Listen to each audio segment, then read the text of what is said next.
Geopolitics के अंदर एक बहुत ही बड़ा डेवलपमेंट होने जा रहा है। कई सारे जो न्यूज़ चैनल्स हैं और इंटरनेशनल मीडिया है उनमें यूएस और सऊदी अरब के बीच में एक न्यूक्लियर डील के बारे में काफ़ी ज़्यादा चर्चा हो रही है। इस डील के माध्यम से अमेरिका ये चाहता है कि सऊदी अरेबिया और इजराइल के बीच में जो भी रिलेशन है उसको नॉर्मलाइज किया जाए, ताकि ये जो दो देश हैं वो साथ मिलकर ईरान के खिलाफ काम कर सकें। लेकिन सऊदी अरब ने इस डील के लिए एक बड़ी कंडीशन रखी है। वो इजराइल के साथ रिलेशन तभी नॉर्मलाइज करेगा जब यूएस अपनी न्यूक्लियर टेक्नोलॉजी को सऊदी अरब के साथ शेयर करेगा। इसी कारण से अब सऊदी अरब और यूएस की न्यूक्लियर डील को लेकर काफी ज्यादा चर्चा हो रही है। इसी चीज के बारे में हम डिटेल से बात करेंगे। व्हाइट हाउस के national security adviser Jack Sullivan इस हफ्ते के लास्ट में सऊदी अरब का दौरा करेंगे, जिसमें सिविल न्यूक्लियर कॉर्पोरेशन एग्रीमेंट पर बात किए जाने की उम्मीद है। अब वॉशिंगटन की ये उम्मीद है कि परमाणु एग्रीमेंट अगर कामयाब हो जाता है तो ये जो डील है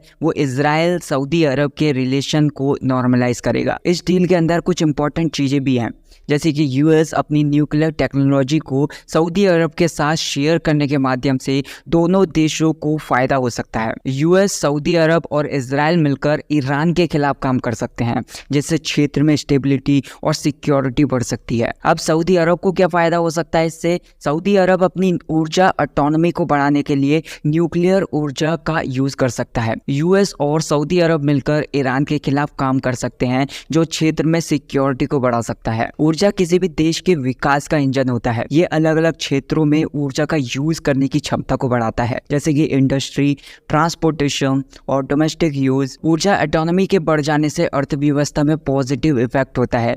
ये नौकरियों की क्रिएटिविटी, प्रोडक्शन और फाइनेंशियल स्टेबिलिटी में सुधार कर सकता है। लेकिन ध्यान रखिएगा, ये जो न्यूक्लियर टेक्नोलॉजी जिसकी हम बात कर रहे हैं वो सिर्फ और सिर्फ ऊर्जा की यूज के लिए नहीं होगी। मतलब हम जो बात कर रहे हैं वो पावर जनरेशन के लिए भी होगी। अदरवाइज जो भी हम सोच रहे हैं अगर वो और कुछ भी कर पाए तो वो एक अलग चीज है। वो अपने देश की सुरक्षा के लिए बॉम्ब का क्रिएशन करना भी एक कंसर्न हो सकता है। अमेरिका के अंदर एक कानून है जिसका नाम है US atomic energy act of 1954। इस एक्ट के तहत अगर अमेरिका को लगता है कि उसके किसी करीबी दोस्त को या फिर करीबी देश को अपनी न्यूक्लियर एनर्जी की टेक्नोलॉजी शेयर करनी चाहिए तो वो न्यूक्लियर कॉर्पोरेशन कर सकता है। इसमें कुछ इंपॉर्टेंट शर्तें भी होती हैं। अगर सऊदी अरब को ये टेक्नोलॉजी मिलती है तो वो न्यूक्लियर सिविल और न्यूक्लियर डील को लेकर कुछ नॉन प्रोलिफिक इटैरियन को पूरा करना होगा उसे। यूएस की पार्लियामेंट यानी कि कांग्रेस को भी इस डील को एक्सेप्ट करने की जरूरत होगी। जब कांग्रेस से ये सारी चीजें पास हो जाएंगी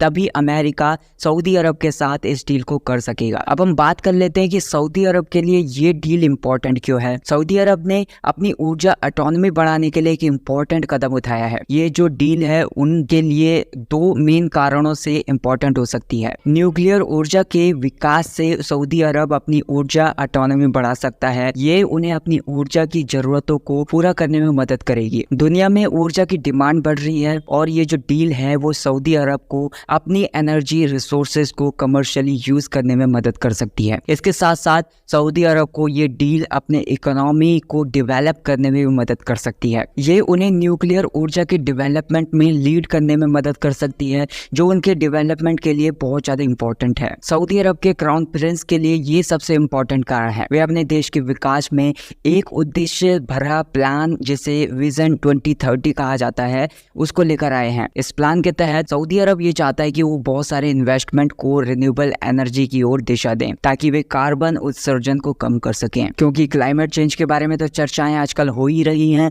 और हर देश इस बात को लेकर चिंतित है कि आगे चलकर ऑयल रिसोर्सेज खत्म हो जाएंगे। इसके लिए सऊदी अरब अपने देश को रिफॉर्म करना चाहता है। इसके साथ साथ रिन्यूएबल एनर्जी के साथ उन्हें न्यूक्लियर एनर्जी का भी एक बड़ा हिस्सा मिल सकता है। ये दो तरह से उनके लिए फायदेमंद होगा। पहला, वे अपने विकास के लिए एक्सपर्टाइज्ड को डेवलप कर सकते हैं और दूसरा, वे भविष्य में न्यूक्लियर ऊर्जा की जरूरत के लिए तैयार रहेंगे। एक और पोटेंशियल रीजन ये है कि सऊदी अरब और ईरान एक दूसरे के दुश्मन है। ईरान ने पहले ही अपने पास न्यूक्लियर वेपन्स डेवलप करके रख रखा है और सऊदी अरब भी इसका जवाब देने के लिए तैयार है। अब अमेरिका के लिए इस डील से क्या फायदा हो सकता है? अमेरिका का दो तरीके से फायदा हो सकता है। स्ट्रेटेजिक फायदा, यानी कि इस डील के माध्यम से अमेरिका को मिडिल ईस्ट रीजन में अपनी पकड़ मजबूत करने में मदद मिल सकती है।